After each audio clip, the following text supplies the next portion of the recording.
Hi guys, welcome to Blackbird. Today we're going to be talking about media bias.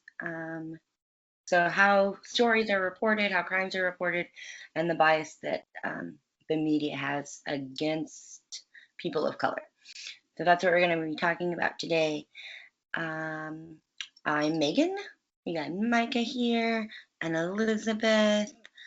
Ashley's not joining us today, and Joe really wanted to be in on this conversation, and he loves hanging out with us and talking with us, but he's going through some stuff.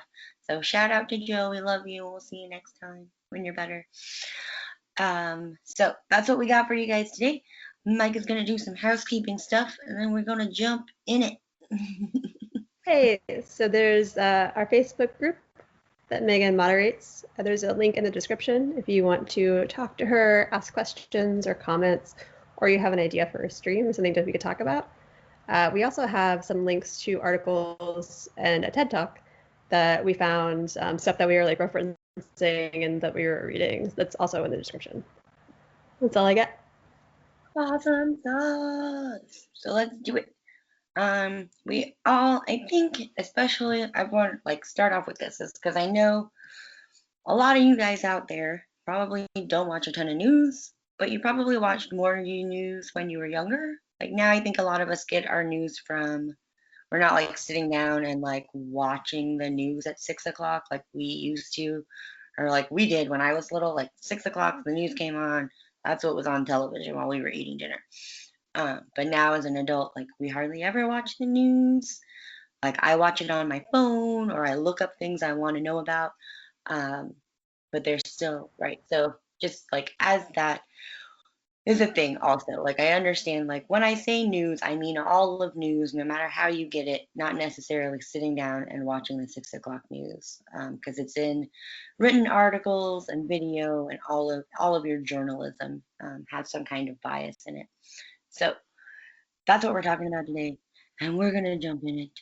And Micah, what you got? What you find? So I found an article by Elizabeth Sun. It's called "The Dangerous Radicalization of Crime in U.S. News Media," and I thought it was really interesting because it was written shortly after Trump took presidency, and so it's talking about his tactics of fear mongering and how that drives sort of how like we as a society start to think about things. And they tied that into how news is presented. So they were talking about like news that you watch on TV, but also like sort of clickbait stuff that you might run into on Facebook or whatever your social media habits are. And fear mongering works really, really well. So they did a survey. This is in 2018. They did a survey asking about like what are your feelings about the national level of crime, and 88% of people who responded said it was either a major problem or an immediate crisis. And then when they were asked about their local communities, 52% said that there was a major problem. So there's also this interesting, like, I see all this scary stuff, and I think that's a major problem. But in my community, I see it less. Right. That goes towards, I think, like you don't live someplace you think is scary, Right. or maybe because you live there, you don't think it's scary. Yeah. I think that's a lot of like when you talk about it in the media, especially like I remember, like when I was younger, and like there's always like you don't ever I don't think there's a day where you turn the news on and someone hasn't been something. Right? And it does like you're like, yeah, the world is terrible. It's a horrible place. And you're like, but then you walk out your door and you're like, everybody's fine here. Like we're all good, but there's still like this like, the world is a scary place. And the Neighborhood seems fine. there are studies and there are numbers, and crime across the board has been steadily falling since the 1990s. But if you look at the news, you would think that, Armageddon's tomorrow. But really, it is getting better. It truly is. It's just the stuff that we're consuming. Yeah. There was one study of late night TV in New York City in 2014 that the media reported murder, theft, and assault cases in which Black people were suspects at a rate that outpaced the actual arrests in the city, which is a huge running theme, I think, through this whole thing is that they're also cherry picking, like, oh, there were 5 murders last night. Only one of them has a black suspect, and we're going to talk about that one, even though it's the least, like, it's the odd man out, I guess. Right. And I think that's a huge Not the theme as only well. crime that happened, right? So like they're like all of this happened today, and they're like picking, like, well, we're gonna do these stories. And I think like also I feel like if the victim is white, like if there's a white victim, then that's always a story that will be picked out, regardless, Yeah. I think, of who is the perpetrator. But I feel like that's the same thing, like with missing, when like children go missing, like you always hear about the white kid that's Yeah. missing. And I think only since like the Amber Alert do you hear about the other children that are missing. But I think definitely before it was like, if there was a white kid missing, it was on the news immediately. I think if it's a white woman as far as adults or a white girl, that's like a slam dunk for Mhm. news. Like the assumption is that is the most interesting story. Mhm. Although in some of like my reading, there's a study, and so the idea is like this is what sells news, this is what sells papers, and gets viewers. And the Mhm. study was like that's not true. This is not what the public is looking for or asking for, which I think is really interesting. So Yeah. it's more about the people who own the stations, the producers, who are deciding what we are seeing. And I think that's also interesting because then that comes to like we talk about representation, right? So like if the people who own the network are all white, then they want to hear about what is happening with or to other white people, Yeah. rather than like what's happening in a community that they don't know anything about, unless it's negative and it can be sensationalized and turned into something, right? There's also the opposite problem that comes with that, right? So Mhm. if young black men are watching the news or reading the news, and all they're reading about is other young black men who are committing assault or murder or God knows what, and that's all they hear, then like it's sort of a self-fulfilling prophecy, Yeah. where you think maybe that's what you're supposed to do, or those are your only options, or this is what people expect of you because Right. it's all you hear. Right. Like this is inevitable. No matter what I do, this is all I see of my people and my culture. So no matter what I do, I'm gonna end up here. Yeah. And that's Or detrimental, obviously, to the psyche, right? Of like your who you think you are and where you come from and what you can do in the world. Is it like if all you're seeing is negative, portrayals on TV? there does seem to be a correlation between sort of how young black men are seen, and then like they're dropping out of schools and they're not doing as well, they're not going to college, they are getting unfulfilling jobs, and black men are the only sector of America where the life expectancy is getting shorter and shorter. Out of everyone, black men are not living as long, and it's continuing to drop, which is awful. Awful. Oh, It's so sad. And like in all of our other videos, like there are contributing factors to all of these things, but there is media plays a huge role in our lives. We're on our phones all the time. We're either reading, watching, carrying around all of our media, right? Like there's there are probably fewer hours when you're not watching something than there are hours when you are in the day. Um, and so that takes a toll on your perception as well. Like when we talk about bias, right? So if you're seeing all of these things in the news about how black men are scary, when you encounter a black man doing nothing, you already have this like in the back of your head, like black men are scary. He's going to hurt me because that's what I see on the news or read on or see on YouTube or all of these videos in this media. Like that's what I see all of the time. So like my guard is up because black men are scary. I think even more like easy to see correlation is when it comes to juries and handing out sentences. Black men who are the same crime, yes, they're guilty, but they get much harder sentences than their white counterparts for the exact same crimes. So there's a pretty good correlation between like people reading, watching, consuming news, and having this idea, like Megan's talking about like what Black men are like, and that they deserve to be punished more severely, essentially. Right. And so, like, I think that's an interesting thing to, like, in the news. Like I said, I don't watch a ton of news unless I hear about something particular, and like that's why I don't watch a lot of news. I don't, because it hurts. It hurts my heart. I can't take all that in all the time and still like remain sane. So that's why I don't watch a ton of news, and I only look for news when I want to know what's going on about something in particular. Because I can't watch it. One, it's all bad, and two, it's all bad about my people. And like I know these things to be false, and like I can't watch it because it just makes me angry and sad. Elizabeth, I know you said you found some interesting things that you were talking about. Yeah, primarily I was talking about from an episode of On the Media from like 2015.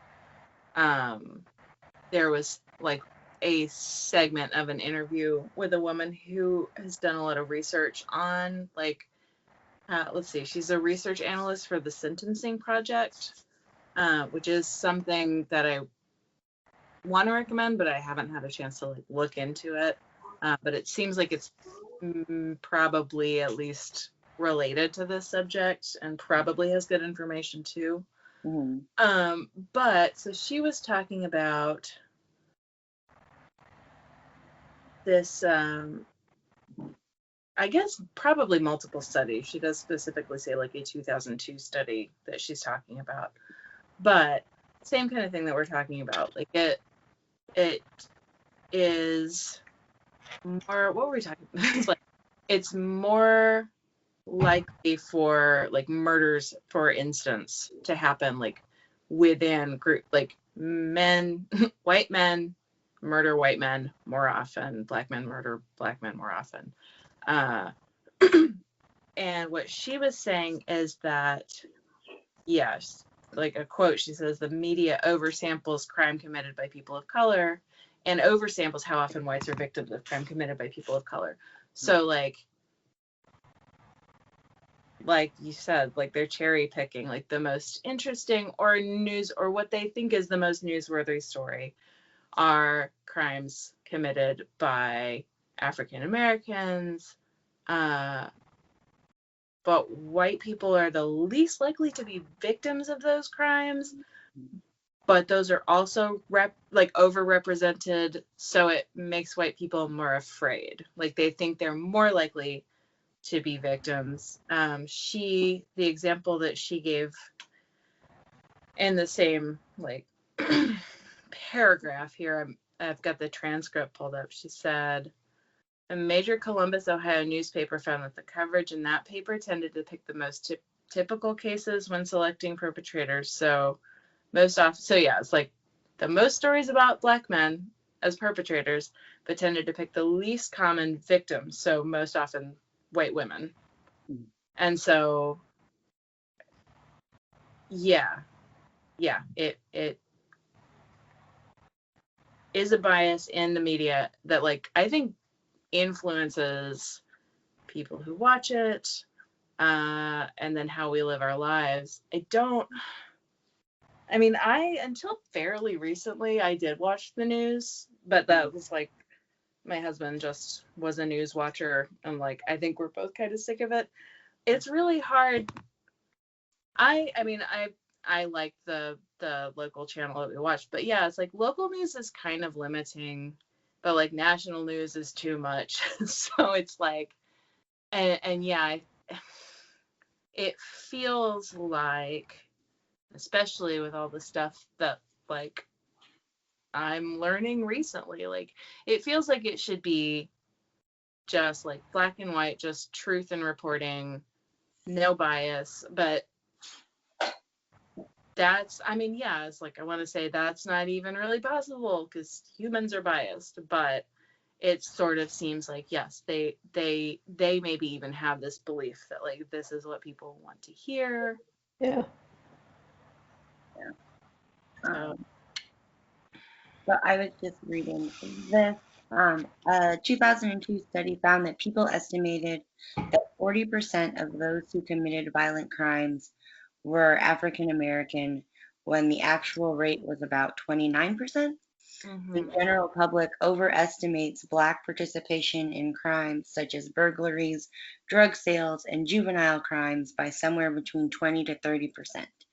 And it goes on to say for Hispanics, Americans have estimated that about 27% of violent crime is committed by Hispanics, and that figure exceeds the proportion of Hispanics in the prison population, which is only 17%. Yeah.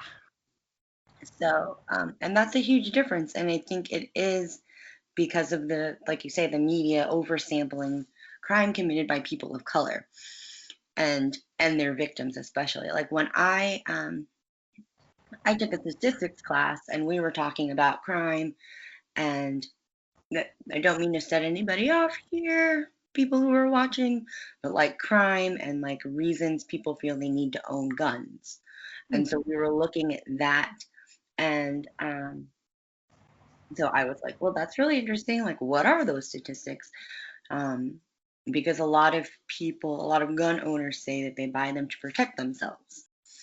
And a lot of gun owners are white males. So that's like, so I went hunting for statistics on white males and gun ownership. And what I found was that as a white male, you are more likely to shoot yourself than you are to be a victim of a crime where you need to use your gun. And I thought that was really interesting because that isn't like the thing. I need to have a gun to protect myself. And so when I saw that statistic, I was like, oh, well, like, you probably shouldn't have a gun. Like, if this is what real life is, like, maybe you just shouldn't own a gun. Yeah. Which is not to say that I'm not saying that gun ownership is wrong, or that you can't have a gun, or I'm taking your guns away. I'm not saying any of those things. It is totally your right to have a gun, and I do not argue with any of your rights. They're yours. You have them. You want a gun, go buy one. I don't care. Unless, of course, well, anyway. There are many things. But I'm not saying I'm anti-gun, I guess is what I'm trying to say. So I think we sort of covered that the media reports more on certain cases than others, but there's also the side of how the suspects are portrayed in the media. So Blacks are twice as likely as whites to be portrayed as perpetrators, 6 times more likely to be portrayed as perpetrators and officers, and overrepresented as criminals 37% of the time, while compromising only 21% of those arrested with crime reports. So like not only are they sort of cherry picking stuff, but they also tend to show Black handcuffs or their mugshots, and white people is like pictures of them with their family.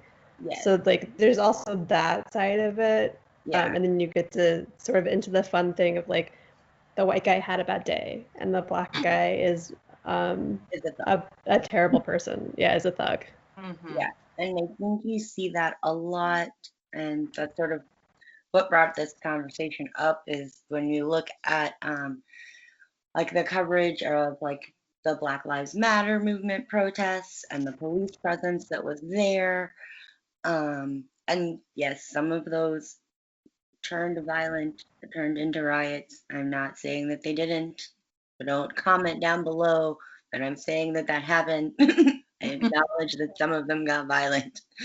The majority of them, though, if you look, not on your media coverage, but if you go and like Google all of these protests because they were happening everywhere. There were multiple ones here where I live, and none of them were violent. No one was arrested, nothing was burned, nothing happened. You also didn't see that on the news. There was no news coverage of the peaceful protest that happened in my city. And so that's another thing. And I think especially like we had the shooting in Atlanta, you know, the police officer, which is especially like cringy, talking about how like he just had a bad day. And you don't see that in the portrayal of like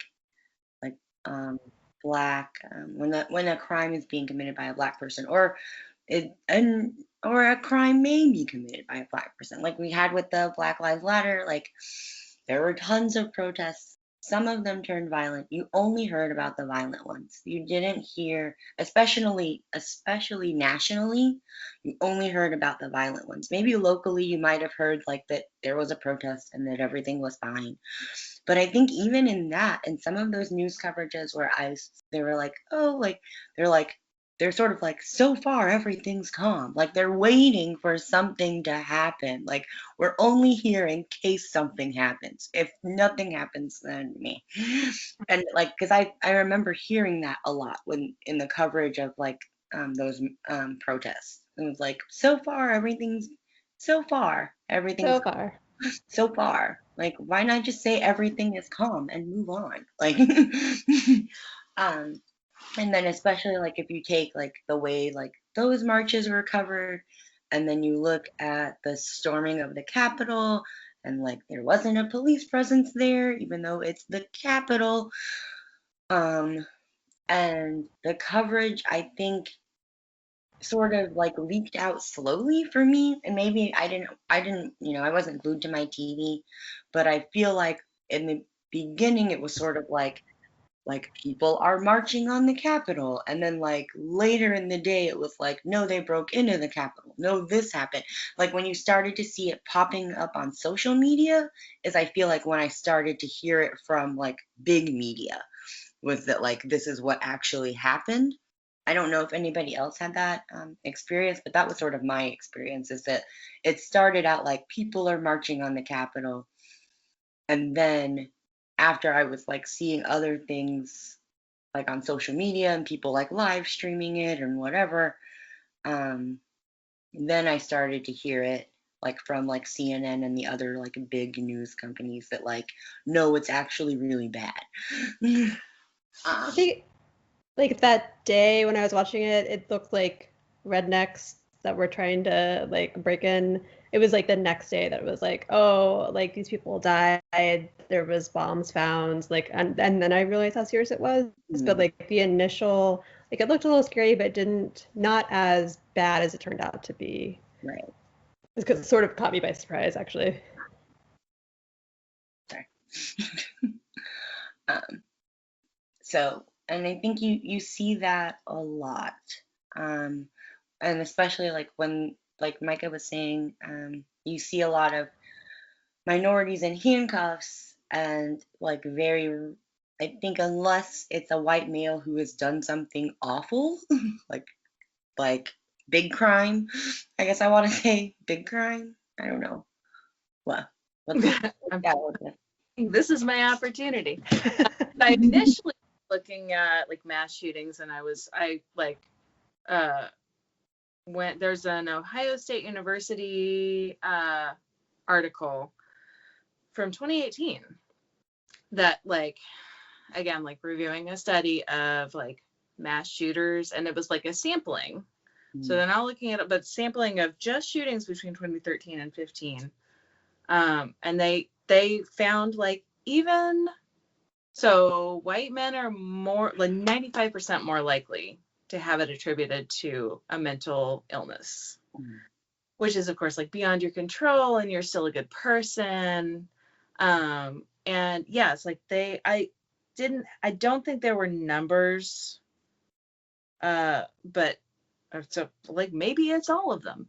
It's like, yeah, white perpetrators still have like their character kind of defended. They still have people saying like, I'm really surprised this happened. He seemed like such a nice guy. That doesn't happen when they're Black. There's no, and it's, yeah, there's nothing or saying they came from a good environment. None of that really gets covered the same way. Yeah. It sort of seems like, yeah, it doesn't even matter how bad it is. It's days. And I also tonight I was looking at a HuffPost article, which like HuffPost is pretty biased. But at the same time, like they were giving some samplings of like contrasting headlines of like white people who had like committed murder with Black people who had been killed by yeah, interesting. And so like of course it's a small sample, but like yeah, it's like, yeah, it goes like white suspect and Black victim. Like I don't want to you can do it. Just read. Well, no, I just don't want to read about that particular guy. Even if I'm just reading a headline, I'm like, ugh. Yeah. White suspect. Son in Staten Island murders was brilliant and athletic, but his demons were the death of parents. Black victim. Trayvon Martin was suspended 3 times from school. Like this is, and yeah, like this is could be cherry picking too, but also like this seems pretty consistent with what I see. Yeah. So I'm inclined to think like, yeah, this is sampling, but yeah. And I think that's accurate. You know, when you see, like Micah was saying, and I guess that's what I was going to say, is like, I feel like the only time I see white men in handcuffs is like when it's been like a mass shooting or something. Like then I'll see a white man in handcuffs.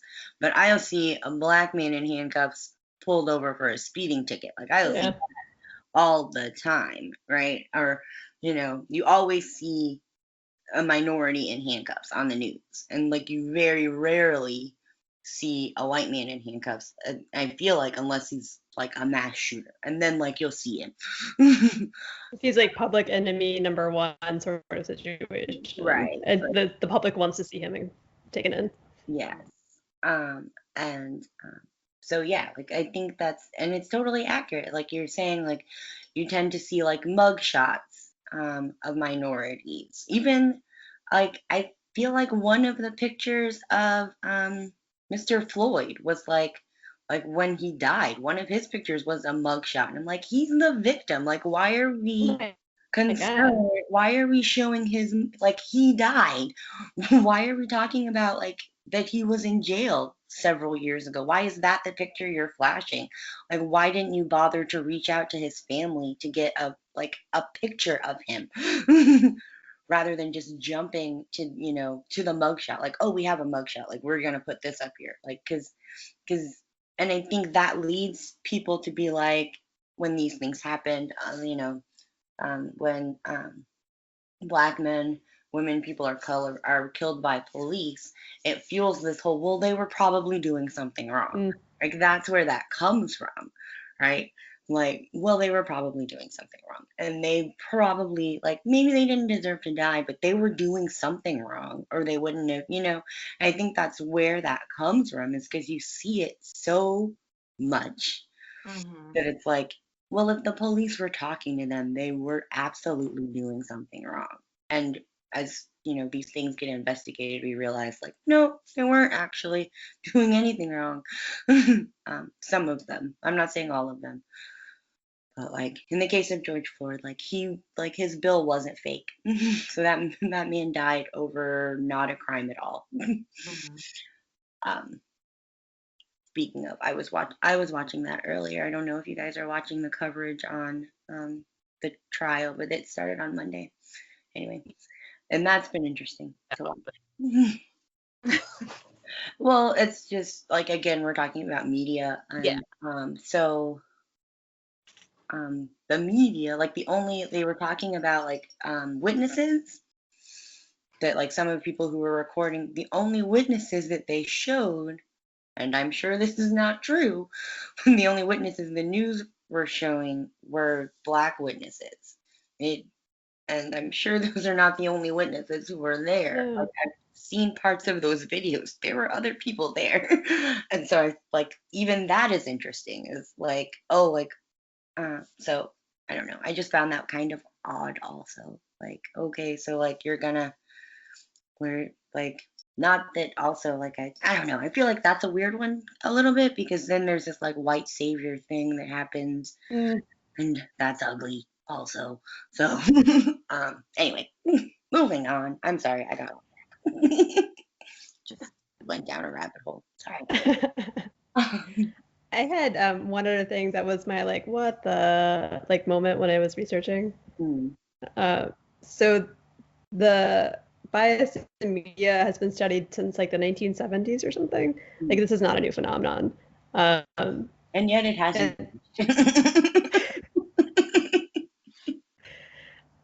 There's so I was reading this thing and it was talking about the links that the media make between black males and crime. Some researchers believe that it was solidified during the 1988 presidential election race between George Bush and Michael Dukakis, when the Bush campaign unveiled the infamous Willie Horton photo. And I was, Elizabeth knows, okay. Yeah. So I like read that and I was like, the who, the what? Because I was not watching the news in 1988. So I looked this up and it's a campaign ad that the Bush people put out. And it's like against Michael Dukakis, who when he was governor, presumably, when he was governor in Massachusetts, there was a convicted murderer who was let out on like a weekend pass, and who while he was out raped a white woman and stabbed her partner. And so the ad is like, this guy sucks because he let a murderer out of jail and then he murdered someone.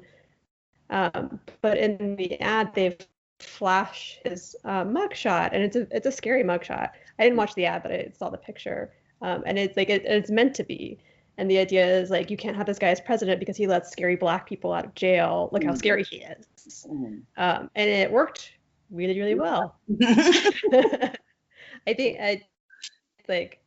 the election was a landslide for Bush, and I'm sure there were other things, but apparently that ad like really hit home with people, and it was sort of like a dog whistle to be like, if you're scared of black men, if you're a white woman, and we need to protect our white women, or whatever bizarro things that people think. But I read that, and it was definitely this like, what? Because it is such a blatant use of like scary black man tactic. Yeah. That I was surprised that it was used in a presidential election, but maybe I shouldn't be, actually, now that I think about it. Maybe it was the beginning of things like that, because I feel like presidential ads have just, I don't know, and maybe I'm wrong, but I feel like there was a time where they weren't awful, and now all were awful, and maybe it was like, maybe not, I don't know, because I feel like, I don't know, anyway, maybe, I don't know. I feel like they've always been pretty awful, or at least like, on the caliber. I don't even. This is definitely like ads for the guy I like. I don't want to see this. I don't like ads. In general, I hate ads. They can particularly punch you in the face. Yeah. But yeah, that's awful. But yeah, and I think like you're talking about like that's back in the 80s, and I can see how that still goes on today, right? Right? It's definitely it's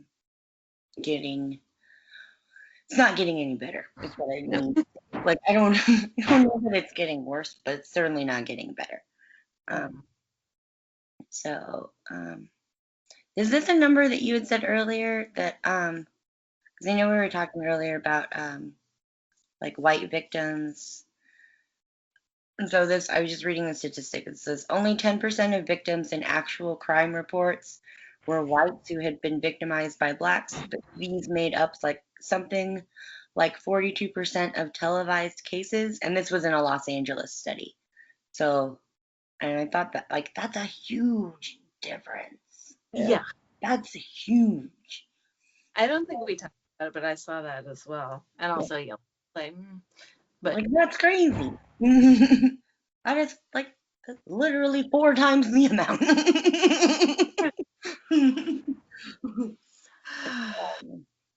So I definitely think, and I guess what we're saying here is like your takeaway, hopefully from this video, should be that like, and I think we all know that there's bias in media, right? We all, and whether that's why you like certain channels, is because they tell you the things that you want to hear, right? And even though like I think all news stations in America claim to not be biased, they all are, literally Yeah. all.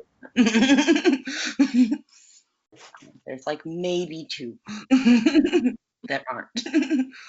um but your takeaway from this video should just make you more aware of what you're watching and what you're hearing and what you're reading, especially when it comes to crimes perpetrated by people of color.